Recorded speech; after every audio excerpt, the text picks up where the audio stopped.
All right, welcome everyone. We are live tonight.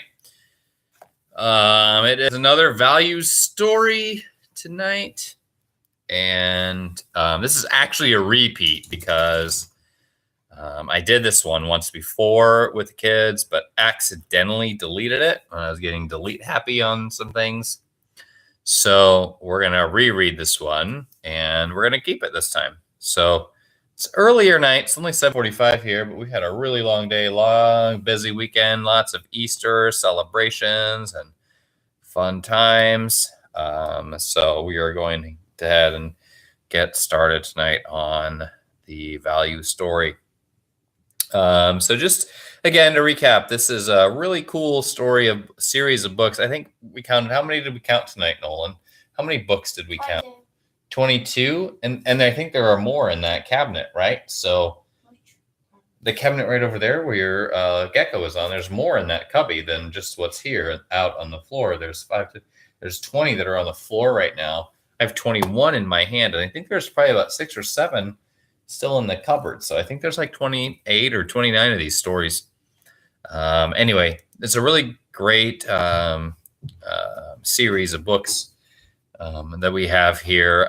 These books all talk about different values related to a historical figure. So tonight, the value of curiosity, the story of Christopher Columbus. Did you count any more from that in that bin? These are all ones that we've done. Yeah, but how many are there?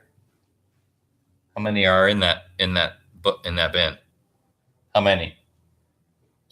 8. So there's 20 there, 21 here, 8. One down there. Huh? There's one downstairs. There's one where?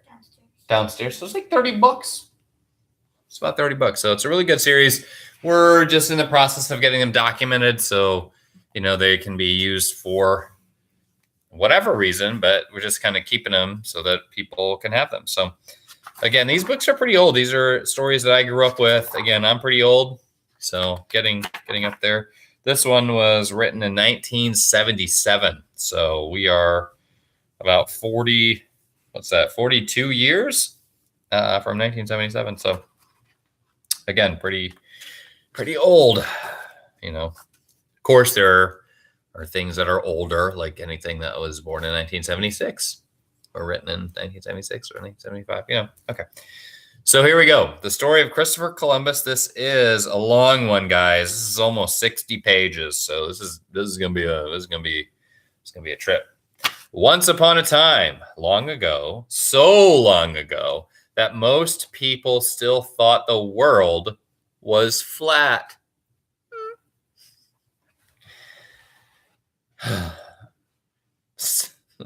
So long ago that most people still thought the world was flat. Oh, the irony. There lived a little boy named Christopher Columbus. Little Christopher liked to stand at the window of his father's weaving shop and look out at the port city of Genoa, Italy. What do you suppose Christopher saw when he looked out? And what do you suppose he thought about? Also, this book is kind of torn, tattered, and worn, so we've got some issues here. It's already like leaking stuff. Why, he saw the ships in the harbor, and he thought about how they sailed off to faraway places. Of course, the ships didn't sail as far then as they do now. In those days, the sailors did not like to lose sight of land. One day, Christopher and his little brothers went down to the wharf to get a closer look at the ships. Said one of Christopher's brothers, if you sail too far from shore, you'll end up in the sea of darkness where no stars ever shine. Nolan, can you go ahead and, shut your light off and get into bed, please? I don't mind if you lay with the dog. That's fine. Okay? Thanks. And monsters hide out there in the dark, said the other little brother. There's an ocean of seaweed that catches ships and holds them so that they never get away. I wonder if all that's really true, said Christopher. Oof, this book is falling apart here. Good thing we're documenting this book because it's falling apart and needs to probably be rebound or thrown away, but it's original. Just then, two sailors came strolling along the deck. "Excuse me," called Christopher to the men. "Can you tell us if the stories about the Sea of Darkness are true? And is there really an ocean of seaweed that catches ships and holds them forever? Are there monsters out there? If ships sail too far out, can they fall off the edge of the world?" One of the sailors chuckled. "We can have some fun with these youngsters," he whispered to his friend. The sailor made a scary face. "It's all true," he said. "There are islands in the Sea of Darkness that appear and disappear like magic. You can hear bells ringing under the sea and see ghostly horses race over the waves. The terrible seaweed stretches for miles, waiting to snare unwary ships. It's frightening out there, little mates, very frightening indeed." Christopher agreed. This was frightening. Just the same, he decided that when he grew up, he'd go to sea and find out for himself what was true and what wasn't. This will be easier once this stuff is done. Oh my goodness, this is so toast. "I'll be a ship's captain," he said, and as soon as he was old enough, he went to sea as a cabin boy. That was the way a seafarer began in those days. He worked hard. He swept out the cabins and made the beds and brought the captain his meals. He was very happy to be on a ship going to sea. He was standing at the rail one day, looking out at the water, when a seagull swooped down and landed almost at his elbow. "Hi, Chris," said the bird. "My name's Seagull. I've been watching you, and you look as if you're thinking some very important thoughts. I'm curious, just what are you thinking about?" Christopher blinked. "I didn't know that seagulls talked," said he, but then he laughed out loud. Of course seagulls didn't talk. This particular seagull was just a make-believe friend. It was Christopher himself having fun pretending that he could chat with a bird. "Well, Mr. Gull," said Christopher, "I was a really—" "You can call me C," interrupted the bird. "That's what they named me because I like to fly around and see things. You understand how it is. I'm curious." "Curious?" said Christopher. "I don't know what that word means, but it means I have a lot of curiosity," said the bird. "I wonder about things and I try to find out about them." "Well," said Christopher, "I guess I have a lot of curiosity myself. I was just wondering about what's on the other side of the ocean." "That's great," said C. "When will you try to find out?" "Just as soon as I can," answered Christopher.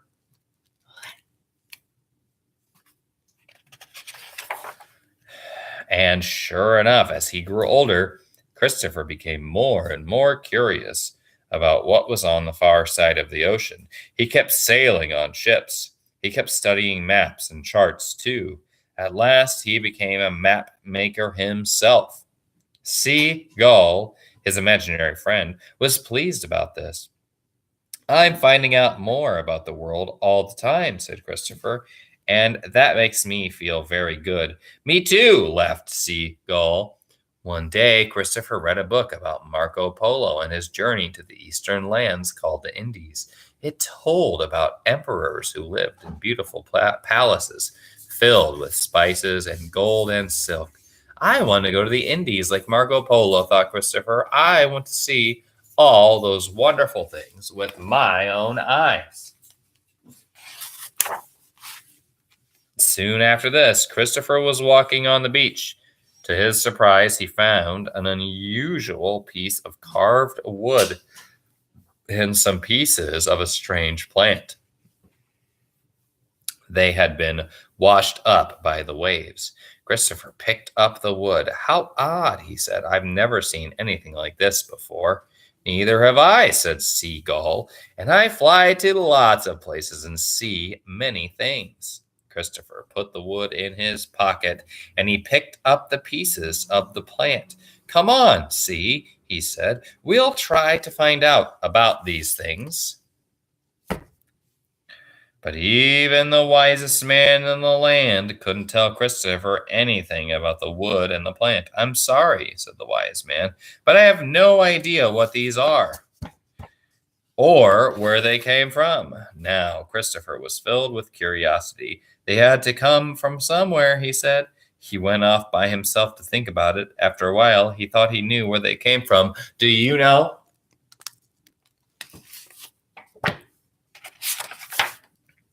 They came from the other side of the ocean. He exclaimed. The book about Marco Polo's travels is a true story. He really did see the land called the Indies, and it was filled with strange things and odd plants and trees. Suppose the wisest navigators are right. Suppose the world is really round. Like an apple. But almost everybody says it's flat. Seagull declared. What if they are wrong?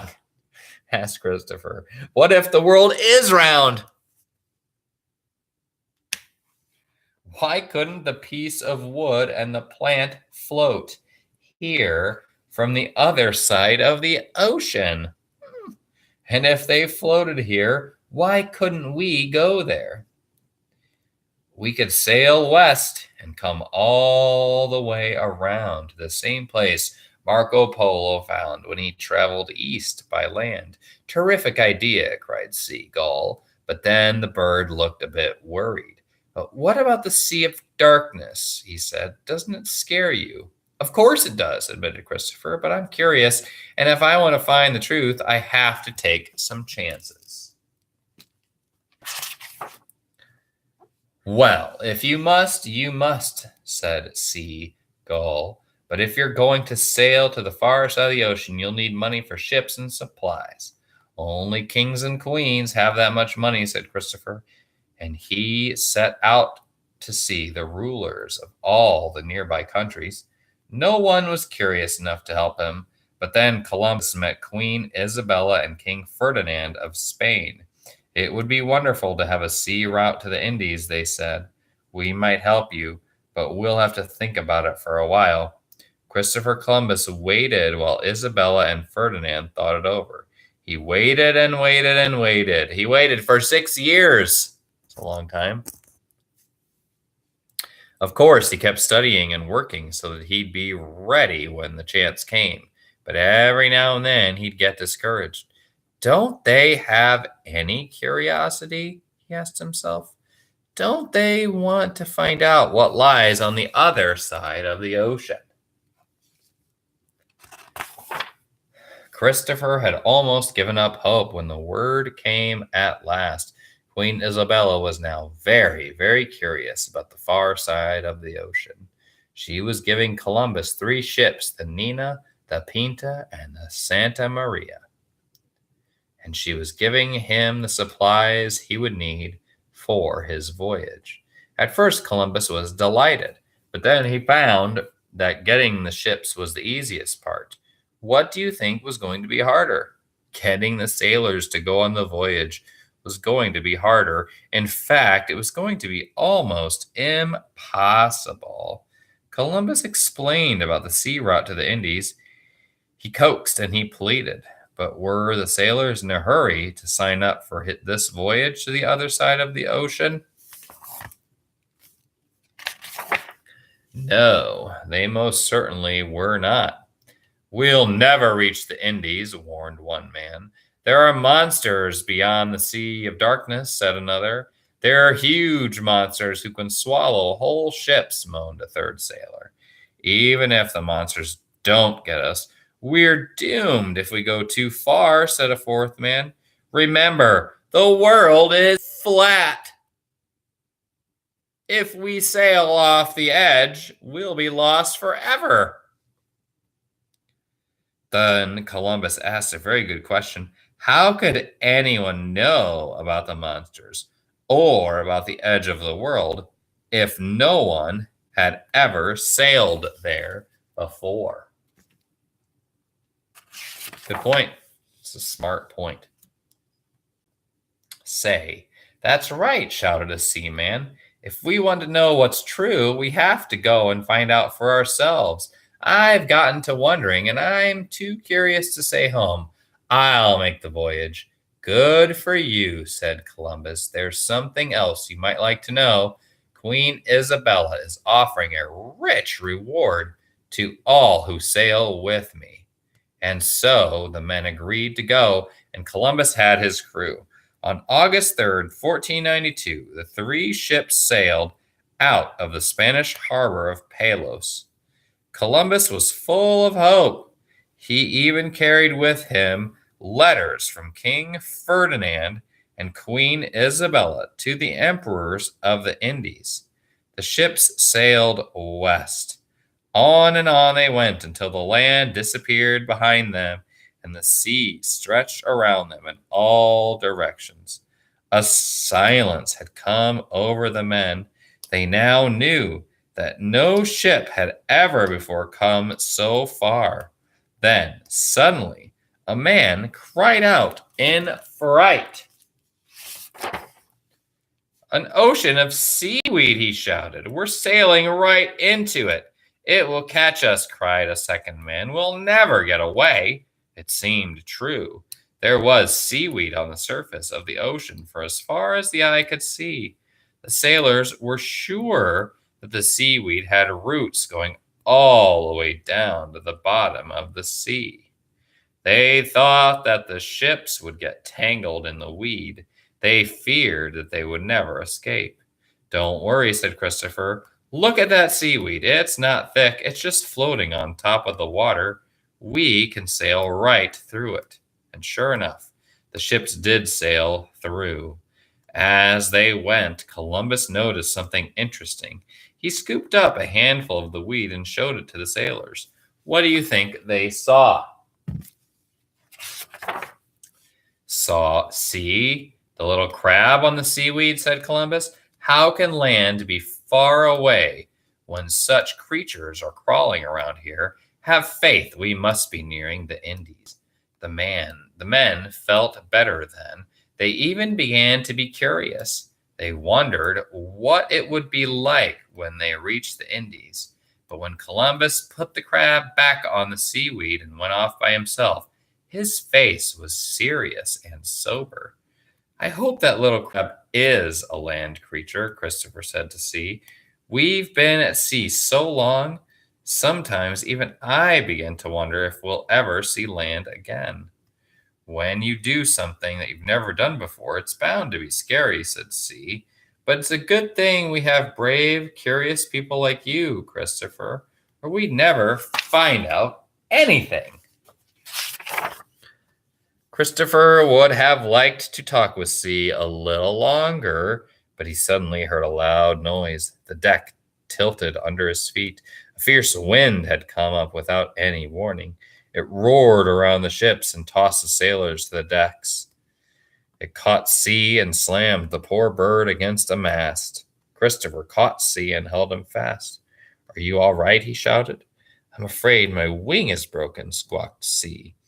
The sailors cowered down and clutched at ropes and railings as the wind shrieked and howled like an angry monster. Then, almost as suddenly as it had started, the wind stopped. The raging sea became as calm as a pond. The sailors were quiet. They were frightened. Do you know why no wind at all would frighten the sailors just as much as a heavy gale? That's right. Without any wind in the sails, the ship was becalmed. It wouldn't move at all. The sailors began to mutter among themselves. We'll never get home, said one man. We'll stay here in the middle of the ocean until we all die.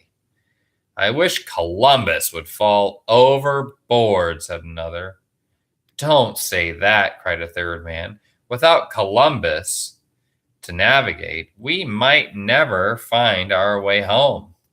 So the men watched the dolphins play near the ship, and they waited anxiously. Columbus waited too, and of course, since C was really just Christopher's own thoughts, C was with him in his cabin. How long will we be becalmed in these unknown seas? Christopher wondered aloud. There's no way to tell, said C. That's what makes it so scary.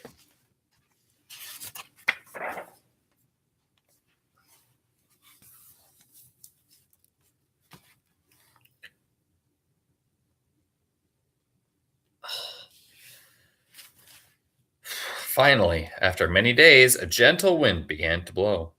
They were traveling on again, and little waves were slapping against the hull of the ship. The man on deck could laugh again and wonder what they would find when they reached the Indies. Even C's wing felt better. He thought he would be able to fly again very soon. And so they sailed at a good speed for many days. Then, at last, they heard the sound they had been waiting for. A cannon boomed from one of the ships. Land! Shouted a sailor. I see land. But when Christopher and the other men looked out across the water, they saw no land. The sailor had been mistaken. There was no safe harbor where they could anchor and no place to rest. There was only water, miles and miles of water. They sailed on. There was nothing else they could do. But now the crew didn't feel frightened. They didn't feel curious either. How do you suppose they felt? They felt angry. We want to go home, they shouted to Columbus. If you don't turn the ships around, we will. That's a mutiny, thought C. You'll go to prison if you do that, shouted Columbus. We don't care, cried the men. Desperate, Columbus tried to awaken the sailors' curiosity. Don't you want to find out what's on the other side of the ocean, he asked.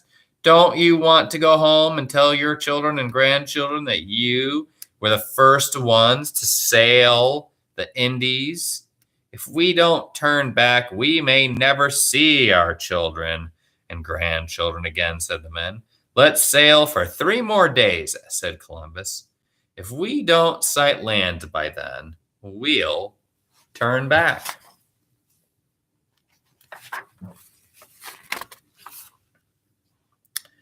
The men grumbled and muttered, but they agreed to sail on. We must be getting near the place where the world ends, said one man. The world's not flat. He listened for the thunder of the waterfall that would surely take place when the ocean poured over the edge of the world. He began to tremble. I don't hear anything yet, he said hopefully. Yes, but I don't see any land either. All I see is water. If there is land ahead, I wonder what it will be like. Will it be the Indies? Will there be golden palaces? I don't think there is any land, said a third man. We'll have to go back. Suddenly, the men heard a noise high above them. It was a soft, hurrying, flapping noise. What do you suppose it was?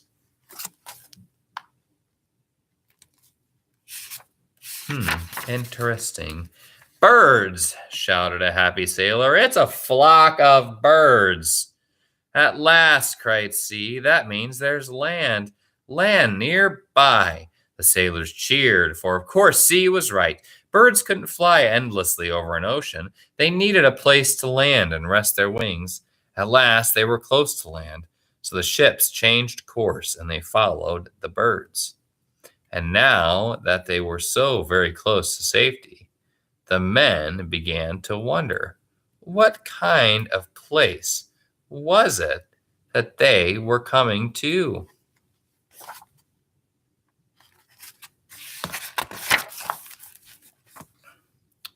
Well, they soon knew that it was a place where there were trees and bushes and lots of green growing things, for they saw twigs and leaves and fresh little red berries. floating in the water. It won't be long now, they said eagerly. Night fell, but no one thought of sleeping. They all watched. Then suddenly, one of the men saw something, a dark mass rising from the water, very black and huge. Was it a monster?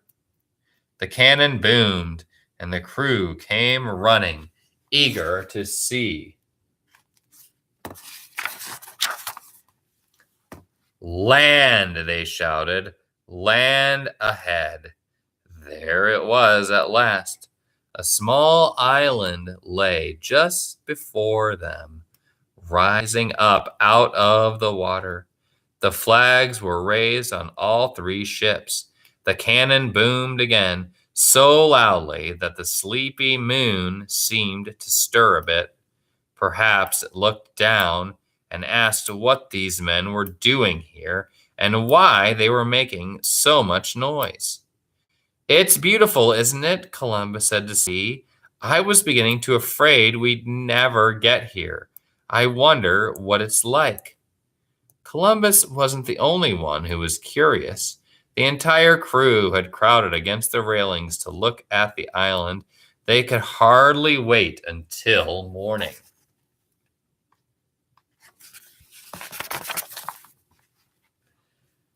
At dawn, Columbus and some of his men climbed into a small boat.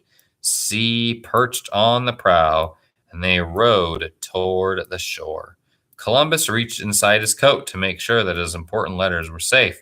They were the letters of greeting that Queen Isabella had given him.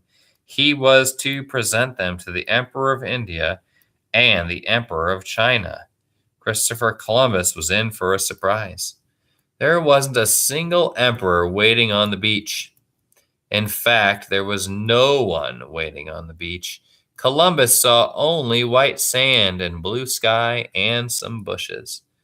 These are the same sort of plants that we saw washed up against the shore at home. Columbus said to sea, I was right. They did come here from the far side of the ocean. Just then the bushes moved. Someone was hiding there.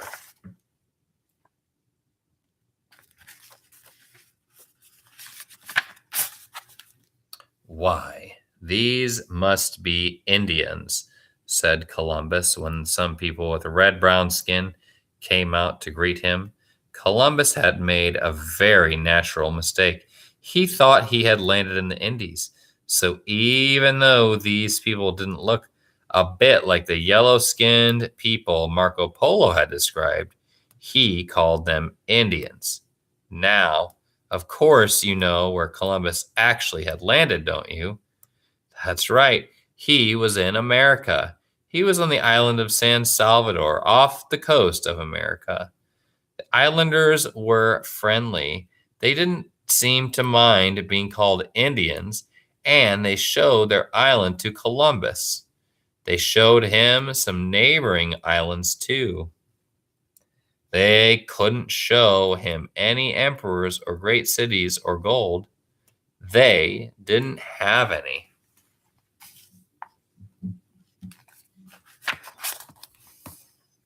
I'm a little disappointed, said Columbus to sea. Sea was quite well by now and no longer had a bandage on his wing. He laughed a loud seagull laugh. When you're curious and you go looking for answers, you may not find the ones you expect, he said.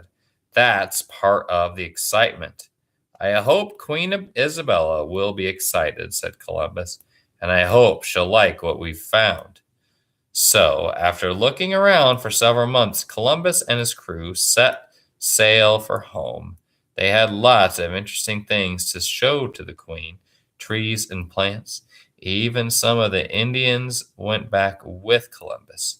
They were curious, too, and wanted to see what was on the other side of the ocean.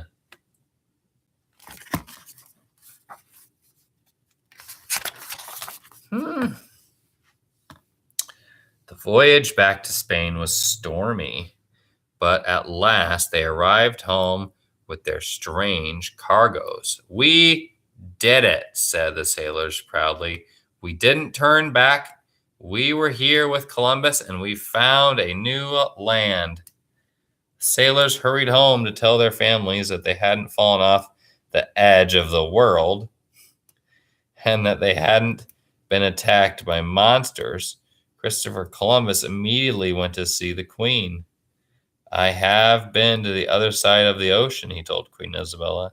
I have found a strange new land, and I have brought back many interesting things for you.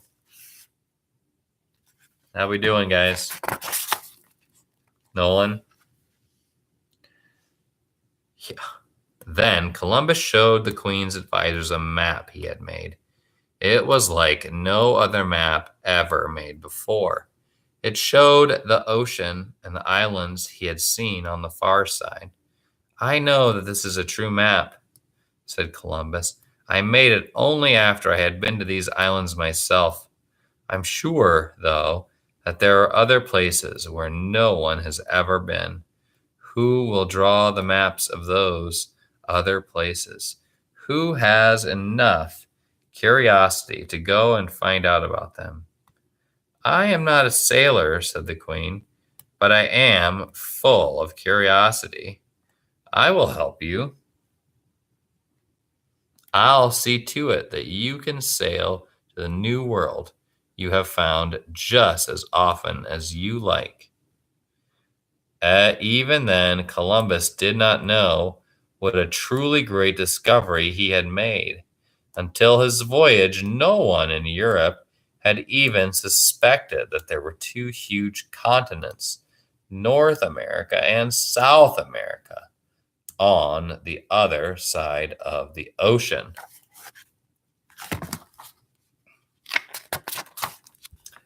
Later, with the help of the wise Queen, Christopher sailed back to America 3 more times. He continued to be curious. He continued trying to learn new things even when he didn't find anything. He knew it was fun just to look. Because Christopher was curious, he opened the way for later explorations, and because he was curious, we will never forget Christopher Columbus. Now, you may wonder about the value of curiosity in your own life. Is there something you would like to learn more about? Not everyone has to be curious, of course. It's up to you. But if you are curious, you may find out some wonderful things. Whatever you decide to do, let's hope it is something that will make you happier. Just like our friend, Christopher Columbus. Done. Good night, world. Good night, man.